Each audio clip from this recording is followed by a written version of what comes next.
Hello, my name is Richard, and I'm here with more of my Alberni gang stalking. Today I'd like to talk about more of the reasons why I suspect my foster brother, Tim, was the killer of Michael Dunahee in Victoria. Why I suspect that Tim went to the police and told them that I was involved in it, which they launched a bogus, false investigation against me. It's called wrongful accusal, wrongful suspicion. Some of the reasons why I believe Tim is the killer is because this goes way back to in the 90s when I was still we still had Tim in our life. But it was actually one weekend my mother and father had a family reunion, and after this family reunion, I told my mother, don't ever bring this guy around the family again, or else I'm not going to come around. And that's what she did. She told Tim to get lost and don't come around to any of our family dues or anything, because he is a psychopath. He's a child molesting freak. Anyway, at the time, my cousin Peter, who was here, is a police officer, okay, for the RCMP. And I find it strange that him and his mother and his father started asking me questions about, do I do heavy drugs? And I found this strange because no, I don't do heavy drugs. I'm a pot smoker, and I think anybody would know that.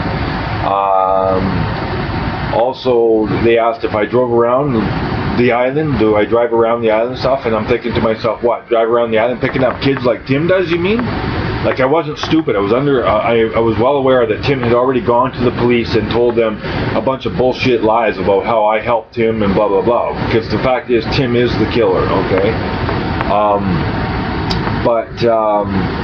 I remember Tim asking me about vinegar as well, about trying to get me to talk about how I told him that vinegar erases fingerprints, which I don't. I didn't tell him that. I didn't know what the hell he was talking about.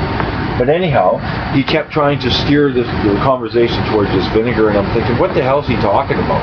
And the same with the drugs. I was asked if I did heavy drugs with him because I believe it's because, as later when I found out, Tim had spent 2 weeks at Bellevue in Victoria, the mental hospital. And he told everyone that it was because I gave him heavy drugs, which is a lie. I didn't give him heavy drugs, and this is where the red flags go up for me. It's like, hey, what's going on? Tim's the killer. He's the killer, and he's trying to pass it off on someone else, like myself. And that's exactly what he did. Tim is the killer. You'll notice that Tim's the one who packed his bag and sold his business, and he took off in his motorhome. Well, I'm still here, and I'm going to stay here. And I'm going to expose all the gang stalkers in this community and how you're all sick in the head for protecting Tim. That's what you did. I'm the man that's going to be the hero here. I'm the man that's going to solve murders of little boys and girls, and I'm the man that's going to lead the police to the remains of little boys and girls. And you, the gang stalker, have prevented me. Who's the gang stalker? Judy, Sandy, and your supervisors. There's so many people. I could just go on and for days and days talking, even right up to people like Slim, who pretend to be the friends of my family. Slim, you're sick in the head, okay, Slim? You are completely aware that there was an investigation going on, okay, behind everyone's back. I'm not stupid, Slim, and you are, though. You're sick in the head, okay? And I'm going to tell everyone what you did right here. But anyhow, these people are all sick, and I'm going to explain it to you why I suspect Tim went to the police and told them that I helped him, yes, that's right, to kill and abduct and torture Michael Dunahee, because that's what I think Tim did. He's the killer of Michael Dunahee, and I'm going to stick with it.